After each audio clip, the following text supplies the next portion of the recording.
नमस्कार साथियों, आप सबका स्वागत है हिंदी चयन में। हम लोग हिंदी व्याकरण में कर रहे थे अनेकार्थक शब्द, जिसमें हमने गो, घन और हरि के शब्द देख लिए थे। आज हम बहुत ही इम्पॉर्टेंट शब्द अक्षर के बारे में जानेंगे। इसके कौन कौन से अर्थ निकलते हैं, यानी कि ये हमें कहाँ हेल्प करने वाले हैं, पर्यायवाची में।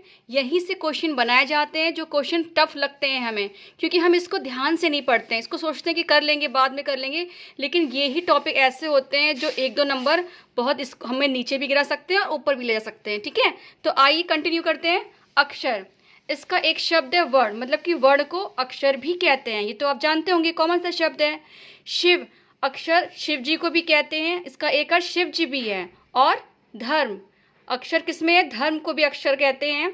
मोक्ष, गगन, ठीक है, अक्षर का एक अर्थ क्या है, गगन, और एक अर्थ है सत्य। अक्षर को ही जल भी कहते हैं। और क्या है इसका अर्थ, तपस्या। और अक्षर को ही ब्रह्मा जी भी कहते हैं। अक्षर का एक अर्थ विष्णु भी है। मतलब क्या है, अगर ऐसे ब्रह्मा में आ जाता है कि इसका पर्यायवाची कौन है, और वहाँ पर ये शब्द अगर अक्षर लिखा हुआ है, तो ये भी इन्हीं का ही पर्यायवाची माना जाएगा। ठीक है, क्लियर हुआ आपको अक्षर का कौन कौन सा अर्थ है। ब्रह्मा, विष्णु, वर्ण, शिव, धर्म, मोक्ष, गगन, सत्य, जल, तपस्या, ब्रह्मा, विष्णु। एक और शब्द देखते हैं हम लोग, जो भी बहुत इंपॉर्टेंट है, अमृत। अमृत, ये शब्द आपने सुना ही होगा, कॉमन सा है। इसका लेकिन अर्थ कौन कौन सा होता है, देखिए, इसका एक अर्थ होता है पारा, एक अर्थ होता है जल।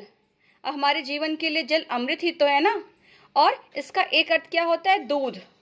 ठीक है, तो पारा का पर्यायवाची अमृत होगा, जल का पर्यायवाची अमृत होगा, दूध का पर्यायवाची अमृत होगा। ठीक है, और इसका एक अर्थ अन्य भी होता है। तो ये आपको याद रहेगा, अमृत के जो भी अनेकार्थक शब्द हैं, पारा, जल और दूध और अन्न। तो आज हमने पढ़े हैं 2 शब्द, अमृत और अक्षर। अगली क्लास में अब मैं 5-5 शब्द लेके आऊँगी, वरना ये बहुत लंबा हो जाएगा। ठीक है, मिलते हैं अगली क्लास में।